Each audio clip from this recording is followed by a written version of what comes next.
Cerita mempersembahkan Sabda Pandita Ratu.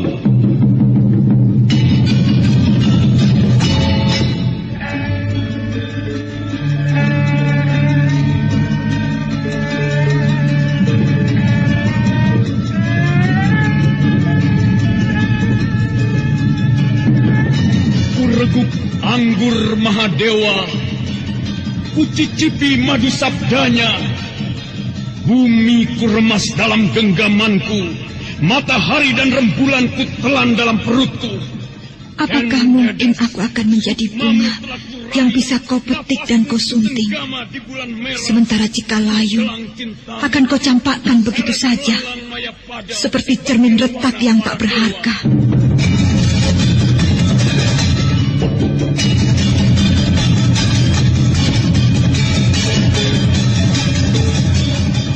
Sabda Pandita Ratu, sebuah kisah penuh dilema, tragedi cinta anak manusia, perebutan tahta, mabuk harta dan duniawi, serta silaunya kehormatan, di mana keangkara murkaan merajalela karena dendam yang membara.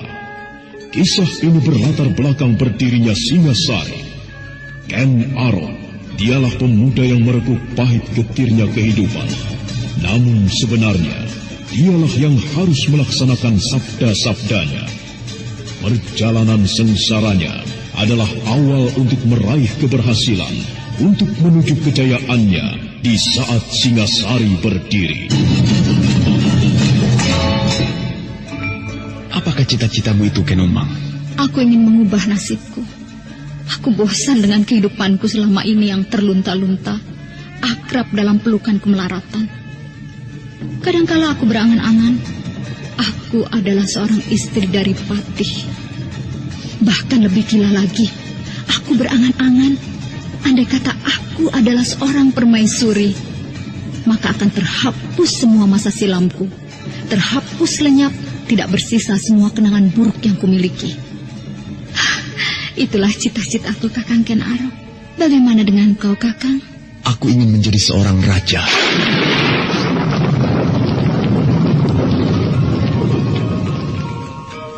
Sabda Pandita Ratu. Naskah ditulis oleh Pondra Swasti Langit, diolah oleh Agung Bahrodi, didukung oleh artis-artis terkemuka Ferry Fadli, Eli Ermawati, M. Abud, Ivone Rose, dan lain-lain. Teknik dan montase Ibing Arifin, dengan sutradara Dian Pertiwi.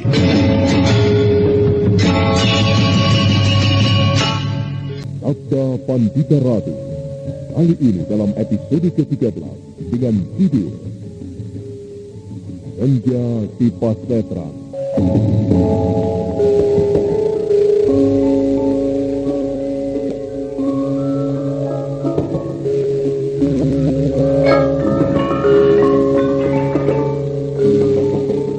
Dalam seri ke-371 ini, dengan para pemain, Wenda Lubis sebagai Rogo Penatas, Margaret sebagai Kensiwi Nareswari, Ajeng Atmakusuma sebagai Rahastri Kandi, Ashari sebagai Paksi Jala Kuning, Tato sebagai Panji Parasu, Hari Akik sebagai Sakya Murti, dan Asdi Suhastra, pengantar cerita.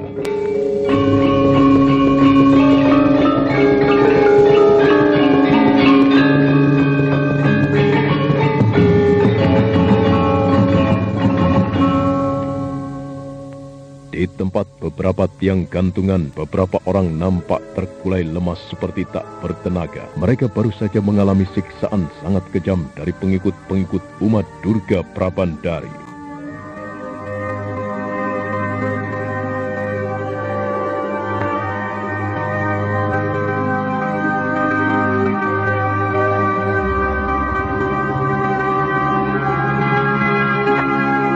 Bibi, kau mendengar suaraku, Bi? Aku masih hidup, Rahastri Kandi. Aku melihat perempuan bermata tiga itu pergi ke arah utara, Bibi. Baru kali ini ia meninggalkan rumah itu. Apakah kita dapat melakukan sesuatu? Ikatan ini sangat kuat sekali. Aku telah berusaha untuk melepaskannya. tapi tidak berhasil. Aku juga, tetapi aku berharap kita tidak kehilangan semangat untuk berusaha dan terus berusaha sampai berhasil melepaskan diri. Apa yang bisa kita lakukan? Kita berada di antara orang-orang liar yang tidak mempunyai perasaan. Kakang Panji Parasu, kau masih sadar? Iya, aku masih sadar. Bagaimana dengan luka-lukamu, Kakang? Jangan pikirkan keadaanku, Kensiwi. Lukamu nampak parah, Kakang. Aku tidak lagi memikirkannya. Jika kita bebas, kita akan membalas perlakuan buruk ini, Kakang. Kita diikat di tiang seperti ini. Kemudian, tadi dijadikan tontonan. Keparat orang-orang itu. Sudahlah, tenangkan pikiranmu. Jangan ikuti kemarahan itu. Dalam kemarahan atau kegembiraan yang berlebihan atau yang terasa pedih akan membuat kita tidak bisa berpikir wajar. Panji Garip, kau masih dalam keadaan sadar? Kakang Paksi Jalak Kuning. Aku masih dalam keadaan sadar. Tapi luka-lukamu arang keranjang, Kakang. Orang-orang liar itu telah menyiksamu. Aku tidak apa-apa. Sudahlah, Rastri Kandi. Jangan menangis. Tangismu akan mengundang rasa sedihku. Kau dalam keadaan seperti ini. Akan tetapi, aku, suamimu, tidak bisa melindungimu. Mereka terlampau banyak, Kakang. Dan perempuan bermata aneh di kening itu. Orang itu benar-benar sakti mandraguna. Kita berempat bukan lawannya, Kakang. Iya. Keempat orang itu adalah Panji Garit dan istrinya, Rahastri Kandi, serta Kensiwi dan Panji Parasu, yang dalam perjalanannya menyusul Kameswara harus berurusan dengan umat Durga Parabandari dan kemudian menjadi tawanan. Mereka diikat masing-masing pada sebuah tiang kayu jati yang ditancapkan pada tanah di lapangan terbuka. Beberapa hari mereka disiksa, dan tidak jauh dari tempat mereka terdapat sebuah tiang lagi, di mana seorang lelaki tua berambut putih juga diikat dengan erat. Bibi, ada apa, Rahastri Kandi? Lihat, paman yang disiksa itu, kepalanya terkulai. Ia pingsan, Bibi. Apa yang kita bisa lakukan, Rahastri Kandi? Untuk menolong diri sendiri, rasanya tidak mungkin. Kasihan orang itu. Wajahnya mengingatkan aku kepada Kakang Kameswara. Kenapa? Ada kemiripan dengan wajah Kakang Kameswara, Bibi. Apa iya? Iya, sebelum orang itu disiksa dan wajahnya masih belum berantakan seperti itu, aku melihat mirip Kakang Kameswara. Lihat, orang itu mendongakkan kepalanya dan memandangmu. Kau mengenal Kameswara? Kalian baru saja membicarakan Kameswara. Benar, Paman. Kameswara yang manakah yang kau maksud? Mungkin ada beberapa nama Kameswara. Kalian berasal dari mana? Namaku Kensiwi, Paman. Ini keponakanku. Itu suaminya. Dan di sebelah kananku adalah calon suamiku. Kami berasal dari Pasanggaran. Siapakah Paman yang nampaknya mengenal Kakang Kameswara? Apakah kalian murid Ki Ageng Pesanggaran? Aku anaknya. Jika demikian benar, yang aku maksud adalah Kameswara itu. Siapakah Paman? Ada hubungan apa Paman dengan Kakang Kameswara? Seharusnya hubungan yang dekat sekali. Akan tetapi, karena kesalahanku, hubungan yang dekat itu menjadi jauh sekali. Panji Garit yang memejamkan mata, menahan rasa sakit akibat siksaan yang dialaminya, mencoba untuk membuka kelopak matanya. Demikian juga dengan Panji Parasu, merasa tertarik dengan pembicaraan itu. Namun sayang, keduanya tidak bisa menoleh dengan leluasa ke arah Sakyamurti. Kensiwi menjadi semakin penasaran, demikian juga dengan Rahastri Kandi. Pertanyaan itu kian membuncah, siapa sebenarnya lelaki tua itu?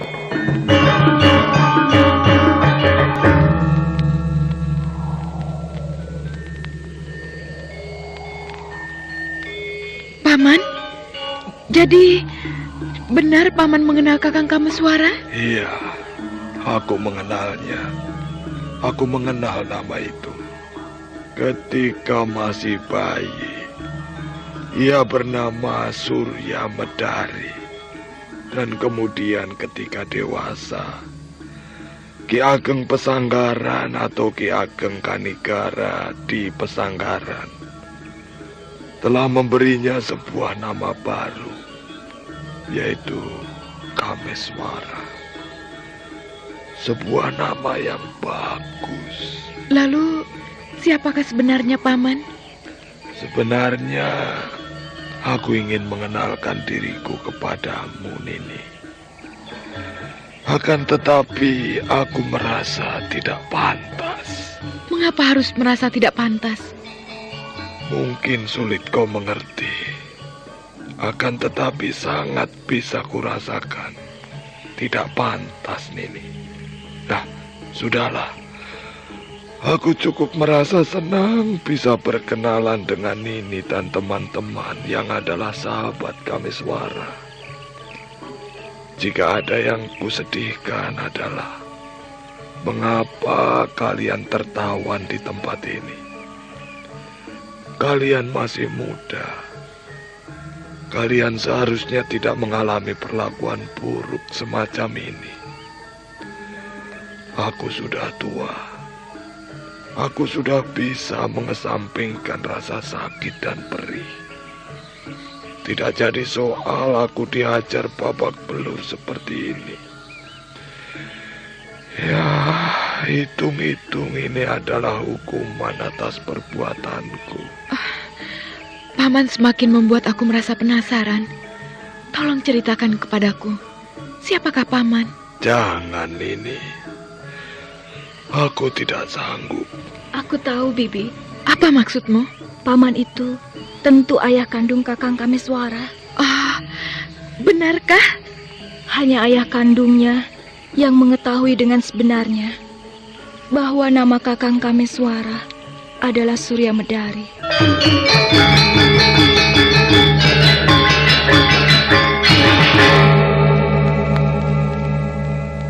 Baik Rahastri Kandi, Kansi Winareswari, Panci Garit dan Panci Parasu yang masing-masing terikat pada tiang berusaha menoleh kepada Sakyamurti seolah ingin mengetahui bagaimana perubahan mimik mukanya. Sakyamurti terdiam oleh tebakan Rahastri Kandi yang dirasakan langsung menohok dadanya. Seharusnya aku merasa bangga mempunyai anak lelaki.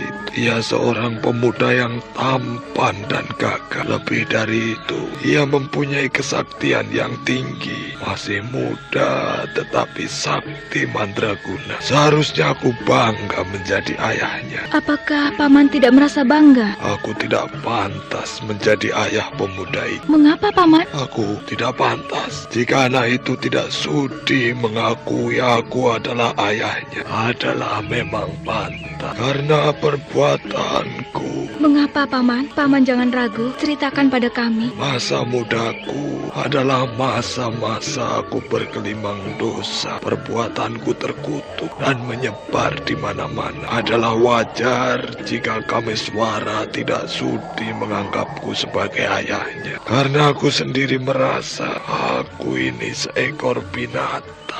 Kenapa Paman berkata demikian? Pada suatu ketika, istriku yang adalah istri hasil merusak hubungan antara seorang pemuda dan pemudi, merebut cinta kasih orang lain, hamil. Aku mencurigainya anak yang dikandungnya bukanlah anakku, akan tetapi hasil penyelewengan istriku. Anak yang lahir itu kemudian aku buang. Ki Ageng Pesanggaran yang ketika itu bernama Kanigara memintanya dan merawatnya. Suatu kali aku telah membuang bayi itu, dan ketika bayi itu sekarang telah menjadi pemuda, tidak sudi mengakuiku sebagai ayahnya. Bukankah itu sudah sepantasnya? Apakah Kakang Kameswara tidak mau mengakui Paman sebagai ayahnya? Maaf Paman, jika demikian, apakah Paman adalah juga ayah dari seorang perempuan pewaris Widara Kandangan bernama Pinaka Swasti Ratu? Iya, aku ini seekor binatang. Aku adalah seekor binatang. Binatang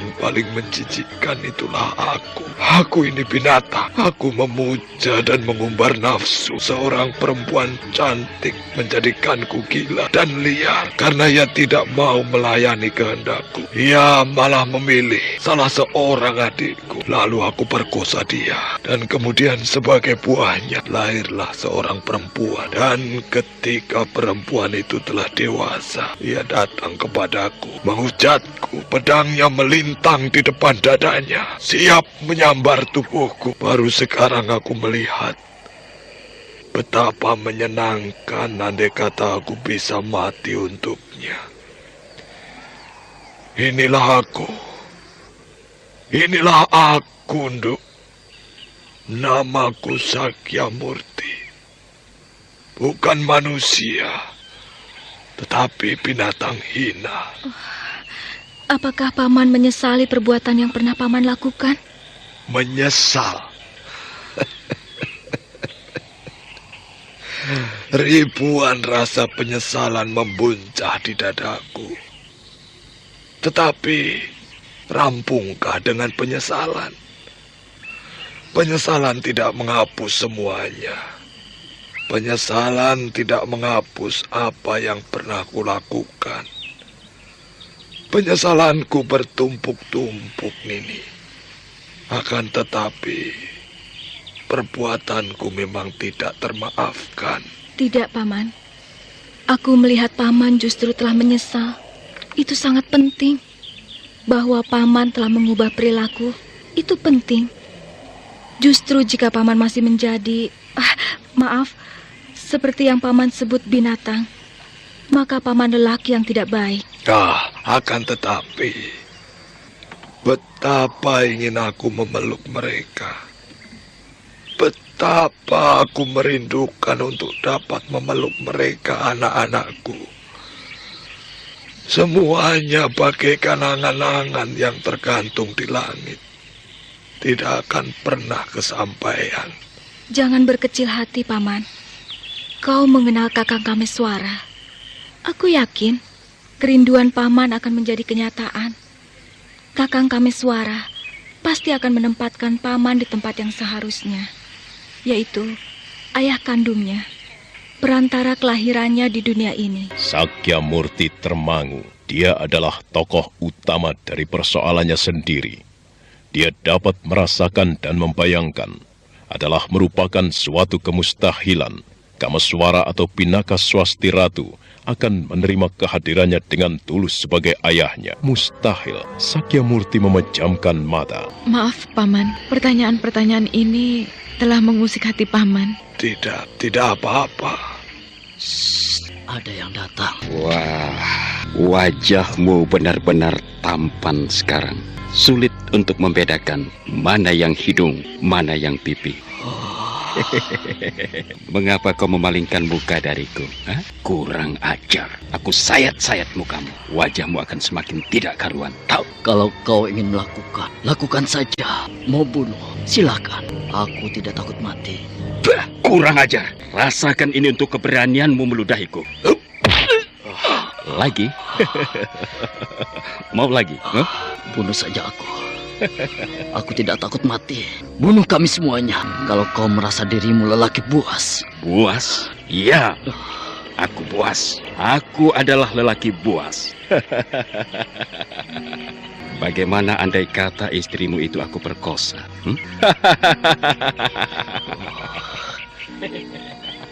Apakah kau akan tegar pula menerimanya sebagaimana kau dengan tegar menghadapi kematian? Terkutuk kau.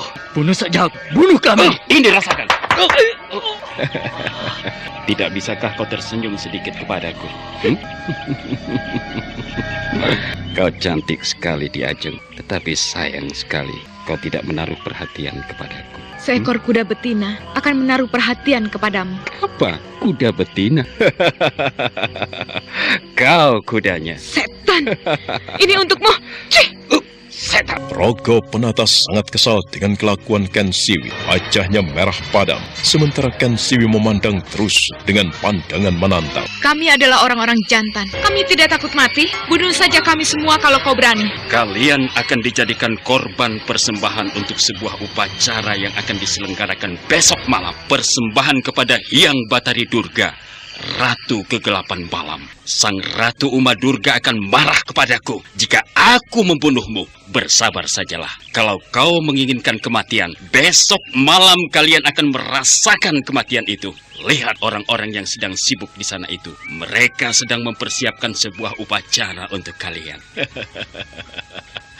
Api yang menjilat-jilat kemerah-merahan akan mengantarmu ke nirwana.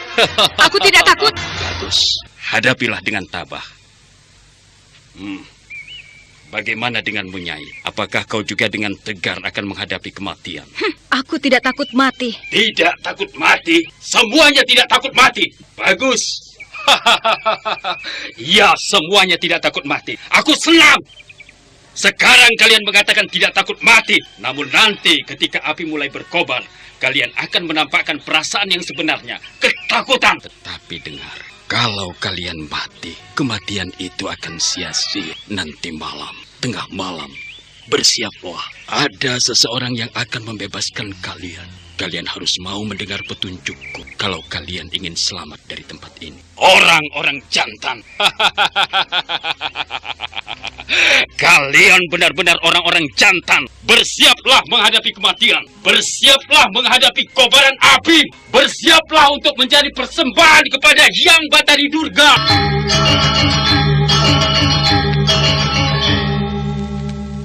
Sadarlah Rahastri Kandi bahwa ada sesuatu yang aneh yang baru saja diperbuat orang itu. Rahastri Kandi menoleh kepada Ken Siwi Nareswara. Mereka seolah mencoba saling berbicara melalui tatapan mata.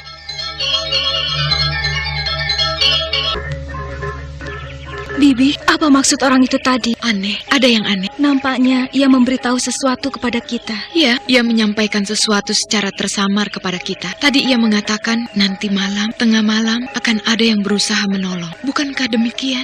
Jangan keras-keras, Bibi. Nanti ada yang mendengarkan. Siapa orang tadi dan siapa orang yang menolong kita? Apakah ia sedang mempermainkan kita? Aku tidak jelas apa maksud pemuda itu. Apakah ia berkata sebenarnya atau bercanda? Mungkin sedang menyiksa perasaan kita, Bibi. Jika orang itu bermaksud menolong kita, lalu apa pamrihnya? Tentu ada maksudnya. Semoga saja orang itu tidak berbohong. Ia benar-benar mengatakan yang sebenarnya, bahwa akan ada yang menolong kita. Siapa kira-kira? Mungkin Kameswara. Kakang Kameswara? Iya, mungkin. Siapa tahu. Janganlah memberi harapan yang tidak ada isinya, Paman Panji Parasu. Aku hanya mengatakan tentang salah satu kemungkinan, Rahastri. Kita terlampau berharap. Keadaan yang kita alami ini benar-benar membuat gila. Membuat kita berharap dan berharap datangnya sebuah keajaiban. Iya, kita terlampau berharap. Hiburan kita kemudian hanyalah berharap. Sudahlah, mari kita lupakan pertolongan dari luar. Kalau kita ingin bebas, kita harus berusaha sendiri. Tali yang dipergunakan untuk mengikat kita ini benar-benar tali keparat. Kalau sekedar dari janget, tentu telah putus. Namun sekuat apapun, aku meronta. Justru tanganku yang luka terkelupas. Sudahlah, Ken Siwi. Tanganmu akan semakin terkelupas. Jangan lakukan itu. Waktunya semakin dekat, Kakang Parasu. Orang-orang itu sudah mempersiapkan sebuah upacara liar untuk membakar kita. Kita akan mati terpanggang di tempat ini. Paman Sakyamurti, Paman mendengar suaraku? Iya, aku mendengar. Bagaimana, Paman? Pendapat apa yang kau minta dariku, Nini? Kita harus melarikan diri dari neraka ini. Bagaimana caranya, Paman? Apa yang bisa Paman katakan? Tetapi di atas kita ada Hyang Batara Agung yang tentu tidak merestui tindakan perempuan bermata tiga itu kepada kita. Cobalah kalian berdoa, meminta kepada Hyang Batara Agung untuk mendapatkan pertolongan atau perlindungan. Pertolongan itu mungkin berasal dari orang lain. Mungkin juga berasal dari diri kalian sendiri. Berdoa? Mengharap pertolongan? Mengapa? Apakah kau tidak mempercayai kuasa Hyang Batara Agung yang akan memberikan pengayoman kepada orang-orang yang berada di pihak yang benar? Apa yang diucapkan Sakyamurti membuat semuanya termangu. Di dalam keadaan yang sangat terjepit, Ken Siwi seperti telah lupa pada Hyang Batara Agung. Bahkan ketika Sakyamurti menyarankan untuk berdoa, meminta pertolongan kepada Hyang Batara Widikawasa, pertanyaan itu muncul. Dengan cara bagaimana Hyang Widikawasa akan menolongnya? Atau pertanyaan yang lebih sederhana, akankah pertolongan datang meski dia telah berdoa? Saudara pendengar, untuk mengetahui jawabannya, ikutilah kelanjutan kisah ini dalam seri berikutnya. Sampai jumpa.